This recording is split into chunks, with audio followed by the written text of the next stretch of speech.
from our Toronto studios, this is the Muslim News on Muslim Network TV. Assalamu alaikum, I'm Aishah Ashraf. Our top story for today.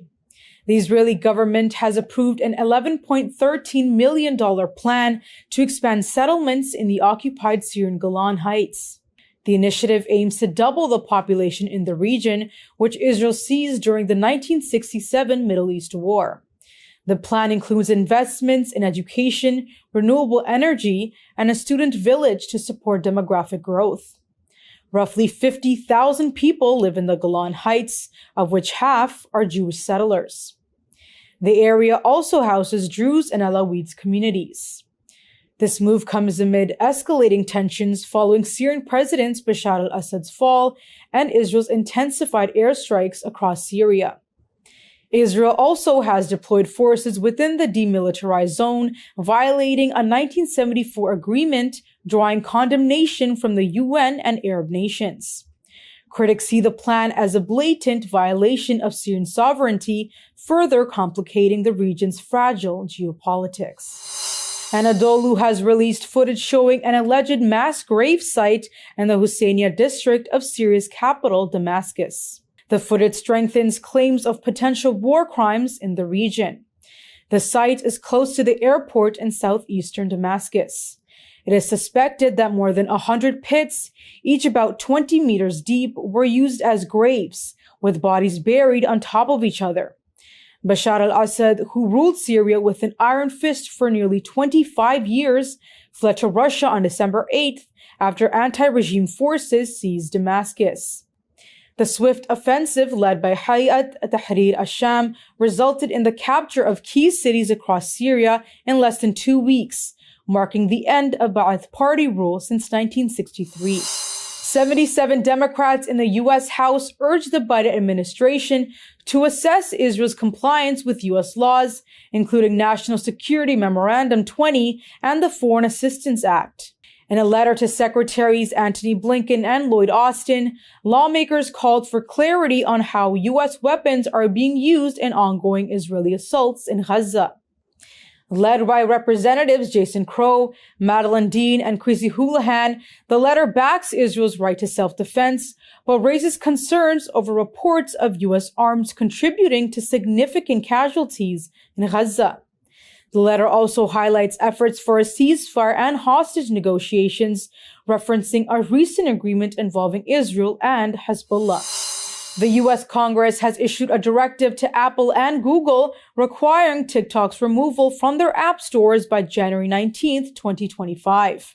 Representatives John Molinar and Raja Krishnamurthy, leaders of the House Select Committee on the Chinese Communist Party, emphasized that the companies must comply with a law aimed at safeguarding U.S. national security. The law, signed by President Joe Biden, mandates TikTok's Chinese parent company, ByteDance, to sell the app or face a U.S. ban. A recent court ruling upheld the legislation, dismissing claims it violated free speech rights. In letters to Apple, Google, and TikTok CEO Shou Chew, lawmakers stressed immediate action, urging ByteDance to divest from the app.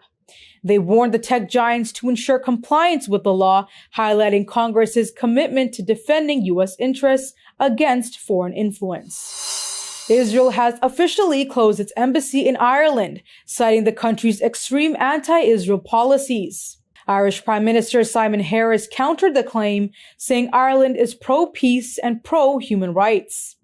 The decision follows Ireland's recognition of Palestine and its support for legal action against Israel in the International Court of Justice. Israeli opposition leader Yair Lapid criticized the closure, calling it a victory for anti-Semitism. Israeli Foreign Minister Gideon Sa'ar defended the move as a response to Dublin's actions. Ireland has long backed the Palestinian cause, intervening in genocide claims against Israel at the ICJ. The closure of the embassy underscores a growing rift, with both nations defending their positions as rooted in justice and international law. Israeli attacks in Gaza killed 52 Palestinians and injured 203 in a 24-hour period, according to the Palestinian Health Ministry. Among the dead were at least 20 people, including children, after Israel bombed the UN refugee agency-run Ahmed bin Abdul Aziz school in Khan Yunis.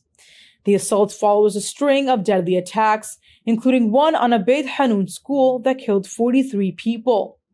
Another attack on a civil defense post killed Al Jazeera cameraman Ahmed Al-Luh and 5 rescue workers. On Monday, 6 Palestinians were killed, including 5 in Beit Lahya during an airstrike and 1 in Rafah, shot by Israeli soldiers. Israeli forces continued demolishing homes in Gaza and the West Bank. Bulldozers leveled 6 Bedouin homes in Anadolu, northeast of Jerusalem, displacing families who had lived there for more than a decade. Meanwhile, artillery shelling and airstrikes in Gaza's Khuza'a and Tal al-Hawa neighborhoods destroyed more homes. Israel's military also warned residents of 73 villages in southern Lebanon to evacuate or face potential attacks, escalating tensions in the area. Israel's war in Gaza has killed at least 45,028 Palestinians and wounded 106,962 since October 7, 2023. Israel has continued its genocidal war on the Gaza Strip since a Hamas attack on October 7, 2023, despite a UN Security Council resolution calling for an immediate ceasefire. Last month, the International Criminal Court issued arrest warrants for Israeli Prime Minister Benjamin Netanyahu and former Defense Minister Yoav Gallant for war crimes and crimes against humanity in Gaza. Israel also faces a genocide case at the International Court of Justice for its deadly war on Gaza. Palestinian journalists awarded for fearless reporting in Gaza. Details come after the break. Stay tuned and we will be right back.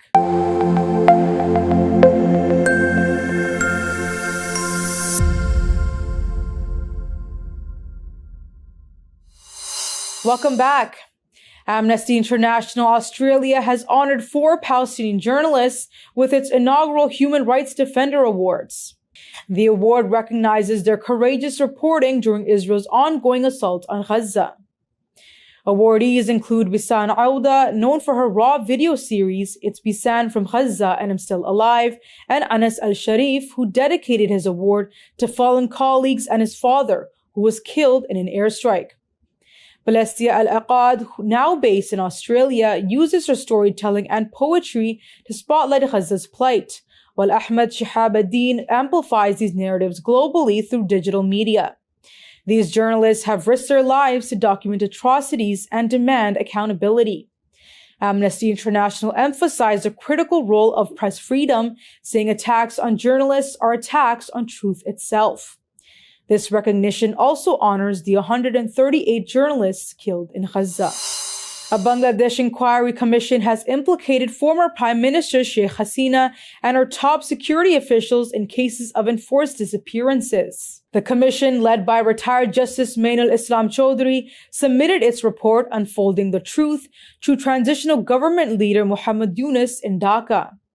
Preliminary findings reveal a systematic cover-up of enforced disappearances during Hasina's tenure, with more than 1,600 complaints recorded and 758 verified. The commission estimates more than 3,500 disappearances, many involving opposition figures and dissidents.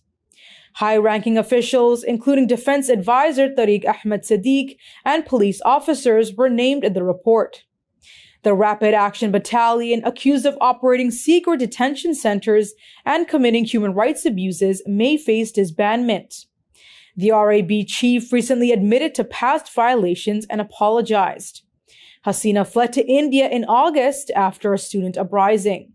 The commission's findings spotlight grave human rights concerns in Bangladesh. The world's largest iceberg, A23A, caught in a whirlpool in Antarctica, has broken free. The British Antarctic Survey said the iceberg has drifted northward.